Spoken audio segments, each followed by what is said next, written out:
Okay, so I want to show some standing poses, still looking at this concave convex law,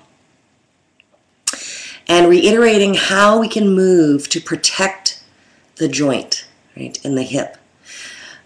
Obviously, we can't move in all the poses congruently with the pelvis moving over the femur, but we can always be aware of how it's moving. So, if we look at a standing pose,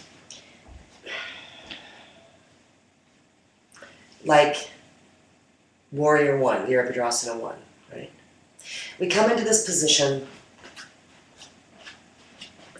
of the Warrior One, and we bend the knee, coming into Virabhadrasana 1. Now, obviously, the femur now is going to have to move, right, in the socket. But can we be aware that we're not just pulling the bones out, right, but that we have to maintain the pelvis? So that in Virabhadrasana 1, coming into a standing position here, the hip does not want to rotate, right? You can't square the hips. It's hard to bring this hip forward.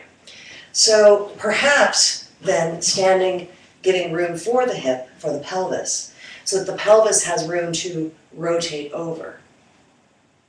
Now, as you can imagine that this femur bone is coming in and the pelvis rotates over, and that as it's coming back, the femur is dropping inside the pelvis, right, the rim of the pelvis, then that's going to maintain the integrity of the SI, the spine, the shoulder, and the mind. Right?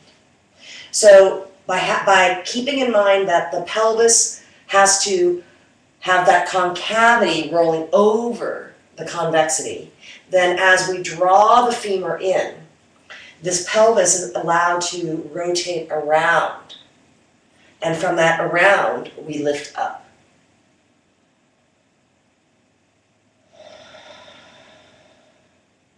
Now coming into Parsvottanasana, once we fold over, we can take, you see how the pelvis comes up and over the bent leg. You could step in, giving more room, and then slowly begin to keep that rotation of the pelvis moving up and over the legs, that slowly the leg begins to straighten. Not by yanking on the hamstring and just yanking and irritating the hamstring to try to get the back leg and the front leg straight, but more from the action of this bent leg and moving the pelvis up and over, and then moving it up and over to get the length.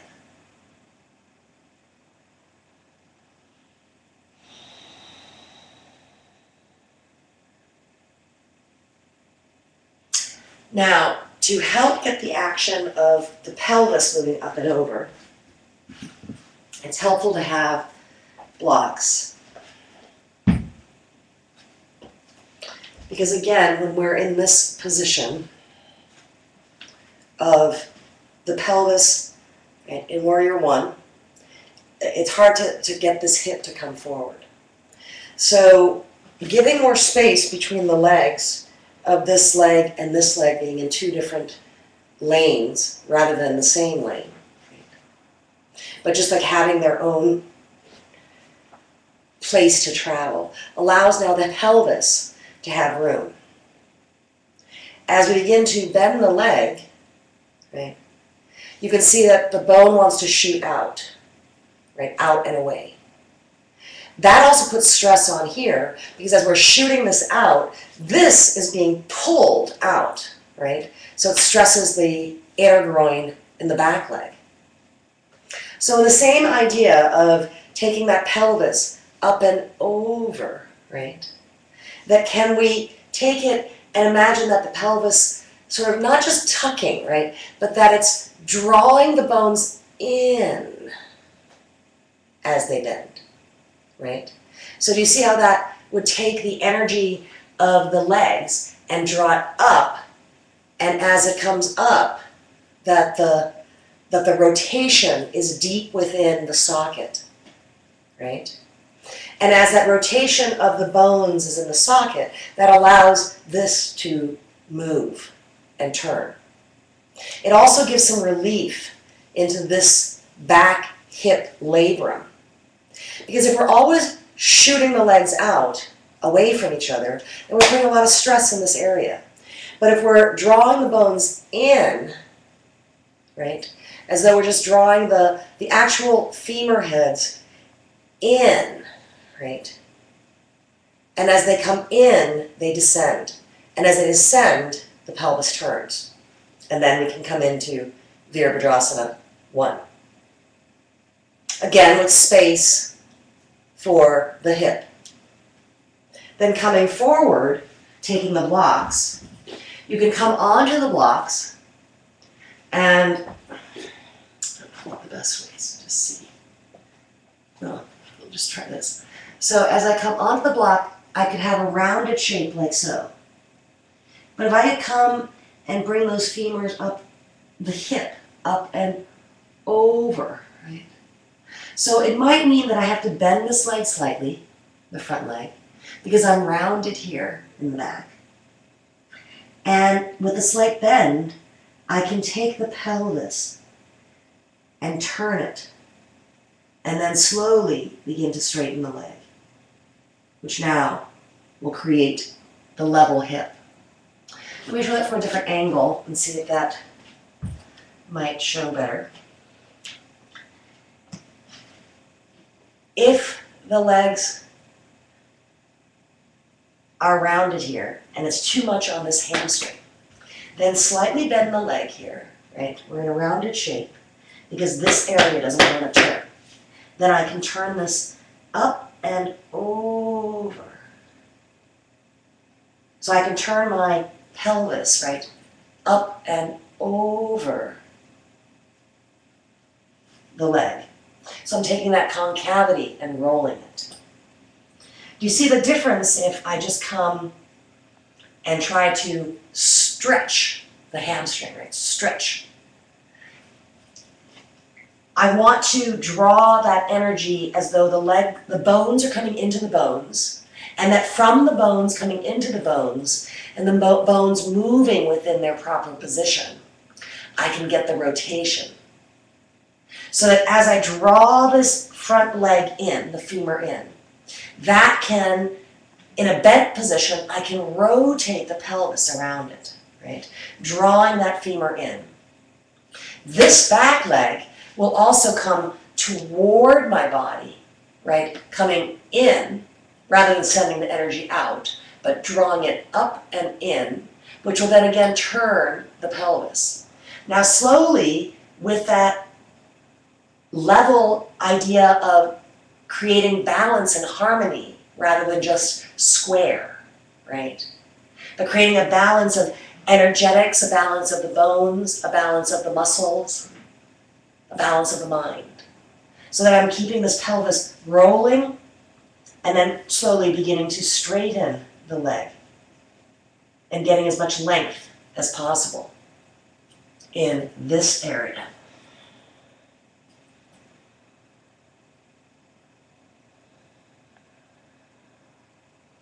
And only when there's as much length as possible, perhaps even taking the blocks further forward, so it creates more length, and then coming back.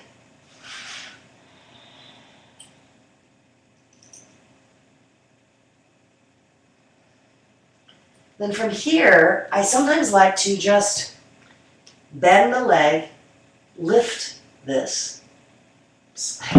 Move back into frame. So I like to bend the leg, lift the leg, and then just come into Uttanasana. And then from here I can feel again that pelvis moving up and over.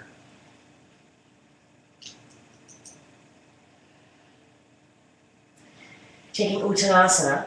Again, if it's too much for the hamstrings, just bending the knees and getting the sensation of this pelvis moving up and over again. And then perhaps straightening the legs. Then from here again, you could just bend the leg, take this other opposite leg up again, just taking it up, keeping on a bent leg, so that keeps the, if you straighten your leg, you can turn the hip, do you see that? But on a bent leg, it almost forces you to keep the pelvis on the femurs. And then just stepping back, again coming into the Parsvottanasana position with a bent leg, so you can keep that pelvis rolling up and over, and then slowly beginning to straighten the legs.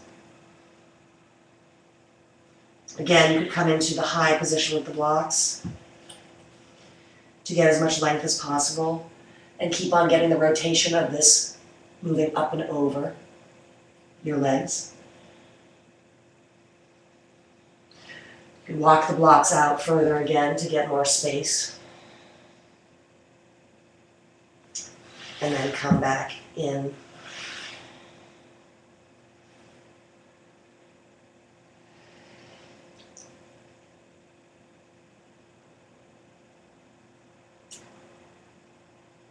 And then from here, you could just bend, and from the stability of the middle and the action of the pelvis, begin to come up and coming into Virabhadrasana. 1. Again, if you need more space, you could create more space for the hip, so it allows this hip to roll up and over and around, coming back into Virabhadrasana 1 on the other side. When you come into dog, once you come up and over, placing the hands, then you're actually taking the pelvis again up and over. So this encourages the action of, instead of this rounded sensation of the dog, but one of the dog could just come, the pelvis could roll up and over and lengthen.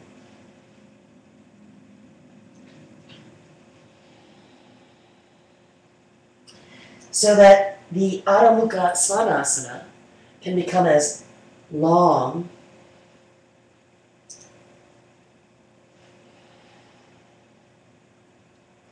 as possible from the action of the bones moving within the bones. In hopping forward, you can take the pelvis again. Do you see how this is moving in the pelvis? Taking it down, drawing the belly in, and then again, from the action of the pelvis, begin to hop forward. Again, moving up and over, and then coming up. So you see that those actions of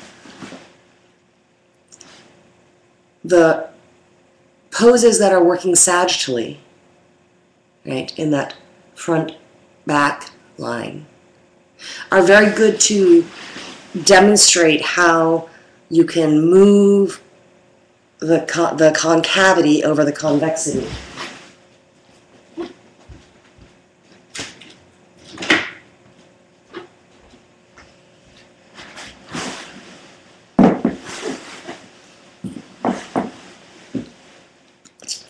Right, so that you're always trying to get this action, instead of just always pulling out, right? But that we're trying to get this action. So downward facing, do you see how that's like action, right?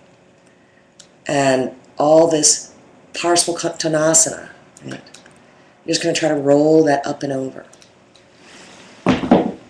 Now, another pose that works really well to show that action is handstand, Adho Mukha Vrikshasana. Right? Because the bones are, again, that pelvis is, in fact, it's a perfect example of where the pelvis can roll up and over, right? You see that? Standing up, roll up and over. I mean, it takes a little bit more than that, right, to get up in a handstand? But you can see how the handstand in itself is a very true action of the same action of the downward facing, which is why downward facing and getting that back unlocked would be very important to get into a handstand, right? Because that back, that low back area, if that wasn't unlocked, it'd be very hard to get that bum up and over to bring the legs up. So I just want to show how that works a little bit and see what we have time for.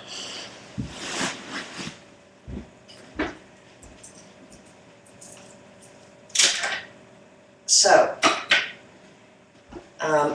if you can see here, if I come into, right, Uttanasana, right,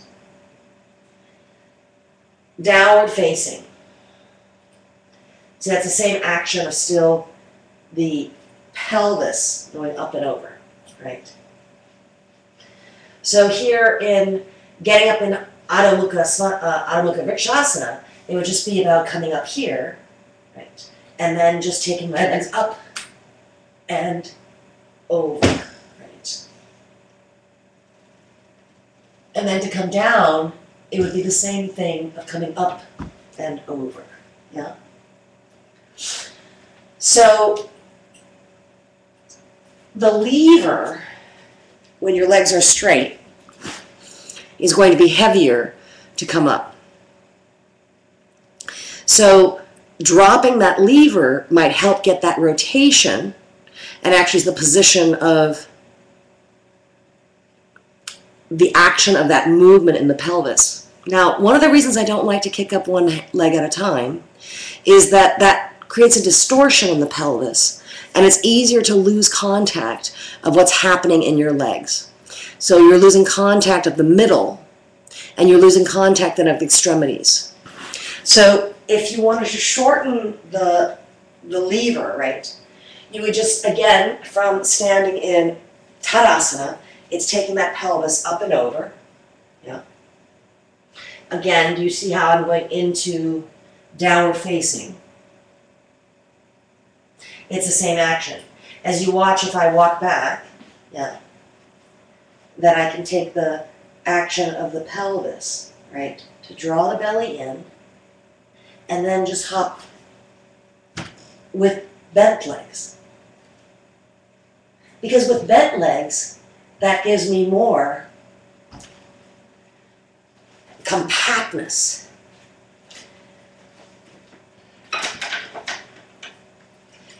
And with the compactness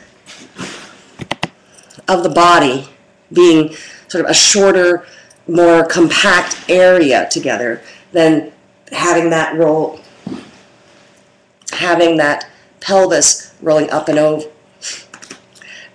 over to bring this up is going to be easier. Now, that's also why in gymnastics you see that many gymnasts that are very good at the balancing, and in fact many yoga people as well, have a certain proportion that kind of allows them to have the center of gravity in a way that takes advantage of the person's strengths. So if you have long legs, if you have very, very long legs, right, versus very, very short, like shorter leg, then that would make a difference of how much it would take to go up and over. The same would be true of the trunk. If the trunk were this long versus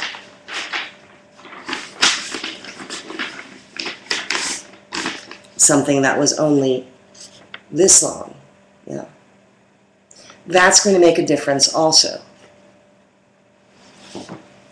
And if you have long legs, short torso, that's going to be a lot to lift up, to have that pelvis carry up and over. Right? If you have a long torso and shorter limbs, then that has this proportion of the short, right, can come up much easier. And again, it's because of this rotation of what the center of gravity is, and if for us it's in the middle of the belly, right, sort of more in the lumbar spine, then that gives us some advantage of coming up lightly. if we can access that and access this idea of unlocking the back to come up and over. So if I try to do the same action without this rotation, but I come from this action, right, and I'm tucking, then I'm going to hop, and nothing's going to happen. So I have to take my body the other way to help take advantage of the pelvis, then from the pelvis drawing the belly in and using the abdominals, and then coming up, right? So that's just some ideas of how that would help to get in an inversion coming up. Now, there's difficulty, especially in following this concave convex law, in anything that is not running front back, right? Because the pelvis then can roll up and back, right? It gets more difficult when it's one leg forward, one leg back, two legs doing two different things, right? But then two legs doing the same thing sometimes compresses the inner groin and has all this compression, and so there's difficulty getting the pelvis up and over. Having the rotation of coming out, right, external rotation is going to be easier than internal rotation. So things like Virasana, right, hero pose, if you think about Supta Virasana, rolling back, then that's going to be difficult because of the rotation of the femur. So if I'm here in Virasana, right, so now the femurs, which are externally rotated, have to come sort of around, to wrap around. And then I have to take this pelvis this way, right, this way, up and around. Then that's going to need a lot of opening everywhere else to allow that to happen, in order for it to not compress the spine.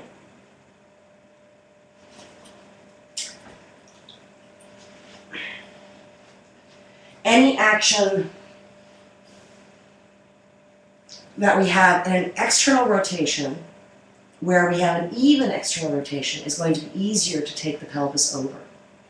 So much like in Baddha Konasana, it's going to be perhaps easier to take the pelvis over, right? Sukhasana, easier to take the pelvis up and over, versus Virasana, it's harder to take the pelvis up and over. You see that?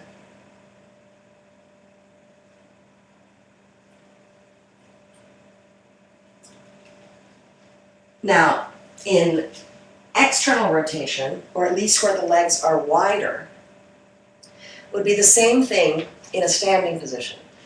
As I'm in Prasarita Padottanasana, it's easier to take the pelvis up and over, right? Because now I have the opening to be able to bring that pelvis up and over.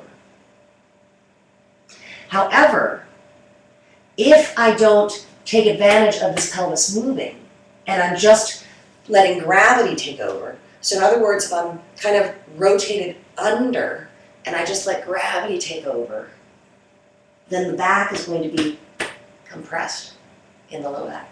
So again, it has to come from this action of the pelvis, right? Rolling. So do you see how this is very much like downward facing? It's just with the legs wider. So having the legs wide here allows this rotation, which means that it would be easier to come from this position, perhaps, to move into the standing pose position that's a lateral pose. Because I'm now facing this way, I'm able to turn, face my foot, turn this foot to help me to create some space for the pelvis. And then so the pelvis is already going to be tipped this way. So as I can take the pelvis and roll it around, right? As though I could take the pelvis and roll it around the bones of the front leg. So I'm taking the bone and wrapping it around as I'm taking this bone in. Then here, I'm letting this naturally happen. And from coming into the warrior two position, I'm going to be more interested about just creating that pelvis sitting as a platform, right, as a space for the femur to sit in the socket. And that here, I can then just take the belly and open the belly toward the back arm. So that now I'm coming into the shape of Virabhadrasana, right? But coming from it with the opening of the belly, and the belly then opens the upper torso and the shoulders. So perhaps even opening the hands up to get length in the torso, to turn the pelvis, and taking them back out and then out. Again, to come out of it, just drawing the leg in, and perhaps then turning to the pelvis, right? As you place the hands down and then stepping back to dog. So that again, you're always moving from the rotation. So here again, you're taking that pelvis up, moving it around the bones, coming and stepping. So you're already facing this way, and we have to face this way now. So in order to do that, the body has to contort quite a bit. So I'm already facing this way, yeah?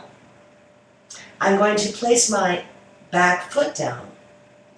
Now, as I come up, I have an opportunity to take the pelvis with me as I come up. Now, I'm probably going to be faced a little bit this way. So again, taking the pelvis and wrapping it around the bone. Do you see that? So I'm wrapping the pelvis around the bone so the bone is sitting in the socket. And letting this back hip be healthy following the action. And then the belly moving open toward the back arm. So that gives me space here. And I'm descending from the bones sitting inside the socket.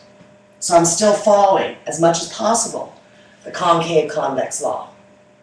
And that the opening comes from the chest opening, up, open. And then again to turn, that you actually lift that foot and turn the pelvis. So coming into a lunge would be an option here that helps give the hip some release, right? And then coming again back to dog, moving from the rotation of the pelvis.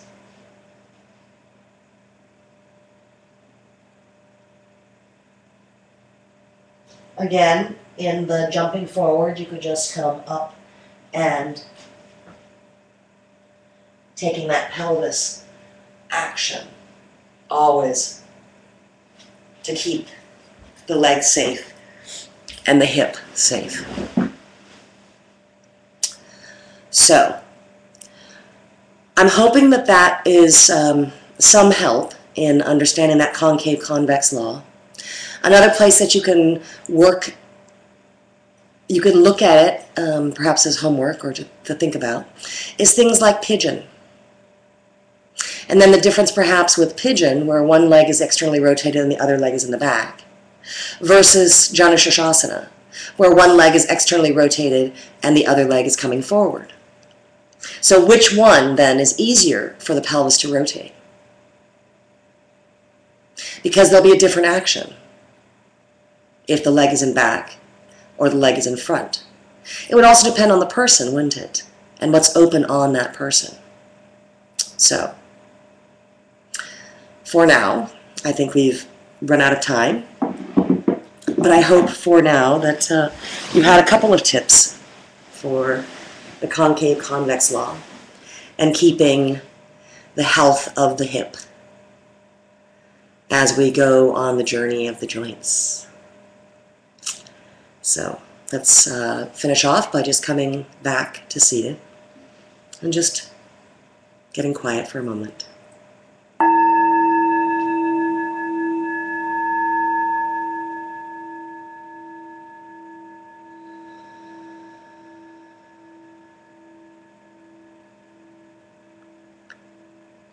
So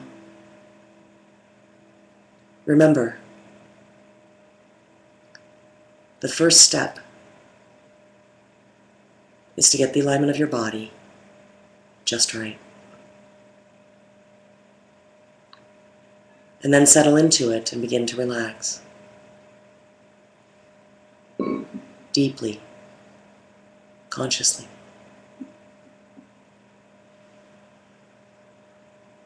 Just take a moment and just notice how it feels to be drawing back into yourself.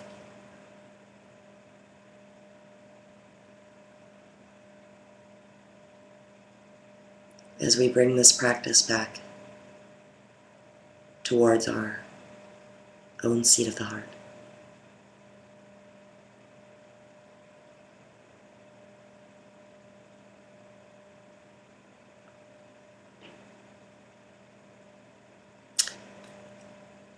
Drink deeply from all that life has to offer. Live thoughtfully as we walk amongst each other. And bloom wherever you are.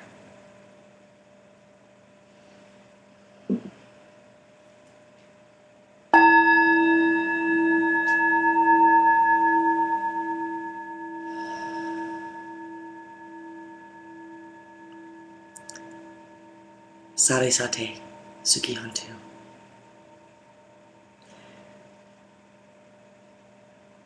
May all beings be happy.